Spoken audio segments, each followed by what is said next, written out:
بسم اللہ الرحمن الرحیم انا اعطیناک الکوثر، بلا شبہ ہم نے تجھے کوثر عطا کی۔ مکہ میں رسول اللہ صلی اللہ علیہ وسلم کے دعوت اسلام دینے کے بعد آپ پر بہت مشکل حالات گزرے۔ سب لوگ دشمن بن گئے، ہر طرف مخالفت، مالی پریشانیاں الگ، ایمان لانے والے بالکل تھوڑے سے، مزید یہ کہ نورینہ اولاد جو ہوئی وہ فوت ہو گئی۔ اس پر دشمن کا خوش ہونا اور آپ کا غمگین اور پریشان ہونا ایک فطری امر تھا۔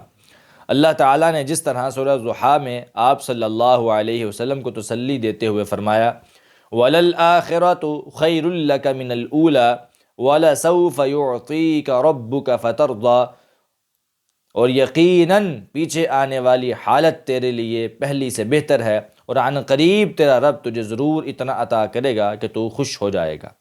اور سورہ انشراح میں فرمایا وَرَفَعْنَا لَكَ ذِكْرَكَ، اور ہم نے تیرے لیے تیرا ذکر بلند کر دیا۔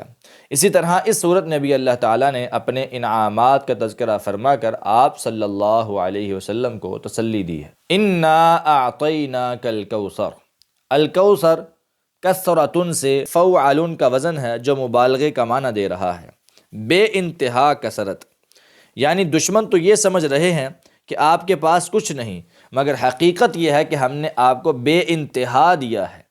الکوثر میں وہ ساری خیر کثیر شامل ہے جو اللہ تعالیٰ نے آپ کو عطا فرمائی، مثلا اسلام، نبوت، اخلاق حسنہ، بہترین تابع دار امت، جنت اور دوسری نعمتیں جو شمار نہیں ہو سکتیں۔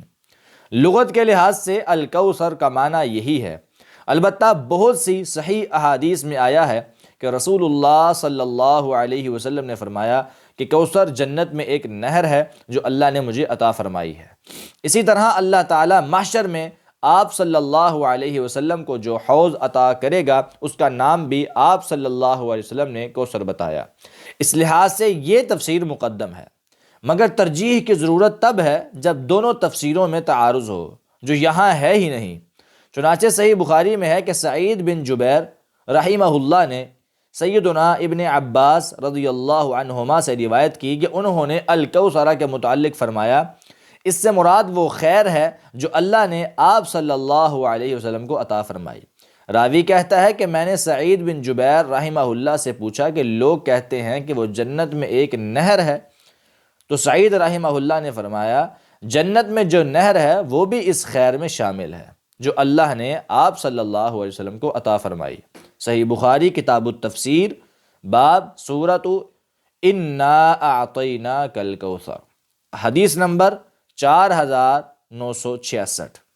نمبر 2، نہر کوثر جنت میں ہے اور حوض کوثر محشر کے میدان میں ہوگا۔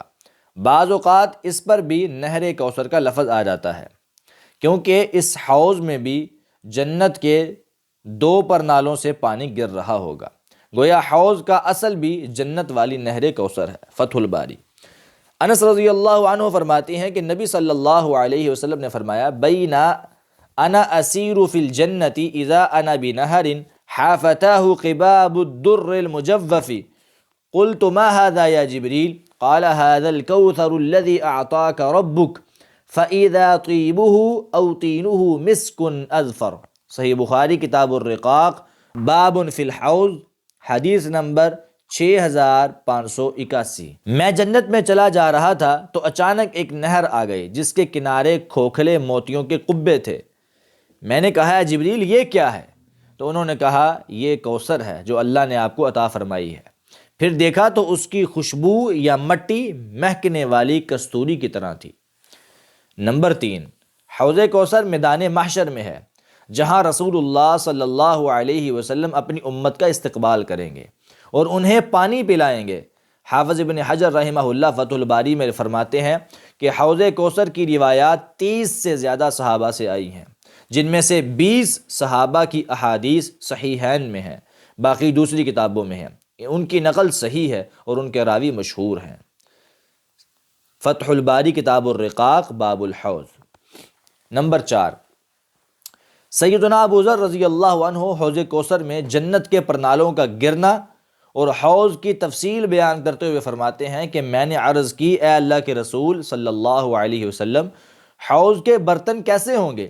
آپ صلی اللہ علیہ وسلم نے فرمایا والذی نفس محمد بیدہ صلی اللہ علیہ وسلم لآنیتہ اکثر من عدد نجوم السماء وکواکبها الا فی اللیلۃ المظلمۃ المصحیۃ آنیۃ الجنۃ من شرب منها لم یظمأ آخر ما علیہ یشخب فیہ میزابان من الجنۃ من شرب منہ لم یظمأ عرضہ مثل طولہ ما بین عمان الی ایلۃ ماؤہ اشد بیاضا من اللبن واحلی من العسل۔ صحیح مسلم کتاب الفضائل باب اثبات حوض نبینا صلی اللہ علیہ وسلم وصفاتہ، حدیث نمبر 2300۔ اس ذات کی قسم جس کے ہاتھ میں محمد صلی اللہ علیہ وسلم کی جان ہے، اس کے برتن آسمان کے تاروں سے زیادہ ہیں۔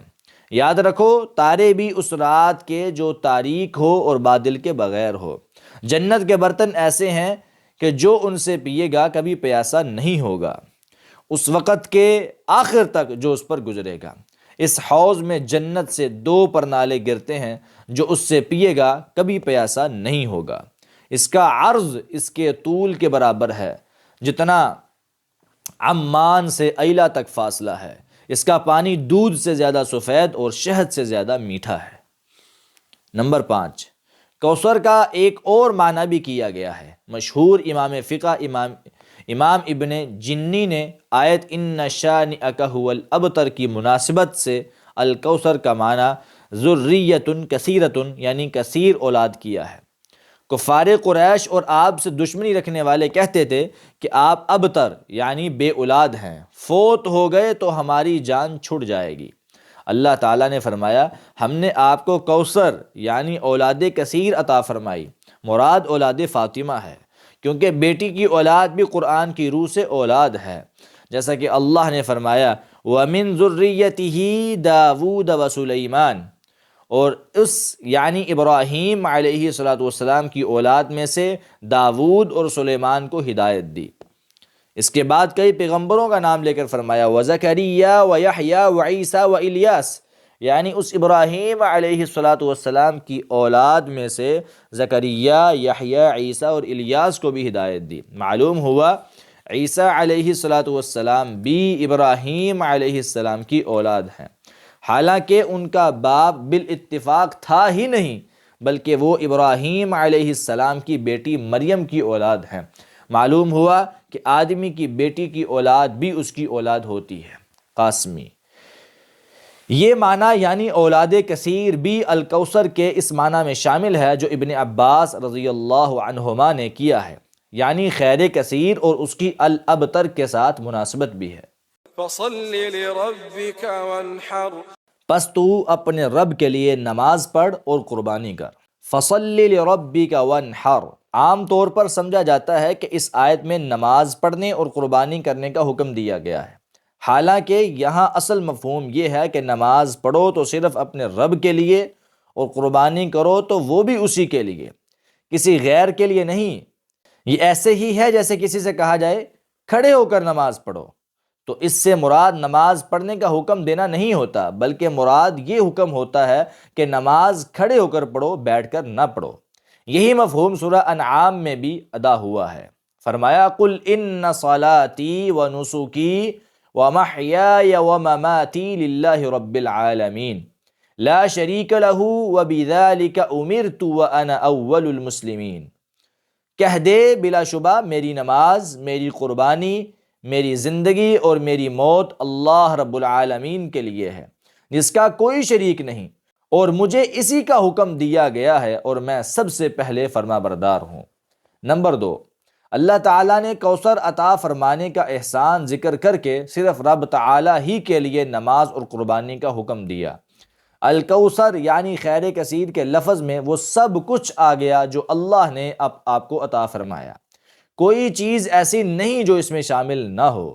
فصلی کی فا کا مطلب یہ ہے کہ ہم نے آپ کو خیر کثیر عطا فرمائی ہے، تو اس کے شکر کا طریقہ یہ ہے کہ آپ کی ہر عبادت یعنی بدنی ہو یا مالی، صرف اسی کے لیے ہونی چاہیے، کسی غیر کے لیے نہیں۔ یہ انتہائی ناشکری ہے کہ ہر نعمت اللہ نے دی ہو اور بدنی یا مالی بندگی کسی اور کی ہو۔ نمبر 3، بظاہر کہنا تو یہ چاہیے تھا کہ ہم نے تجھے کوثر عطا کی، بس تو ہمارے ہی لیے نماز پڑھ اور قربانی کر، مگر فرمایا تو اپنے رب کے لیے ہی نماز پڑھ اور قربانی کر۔ اسے التفات من المتکلم الی الغائب کہتے ہیں۔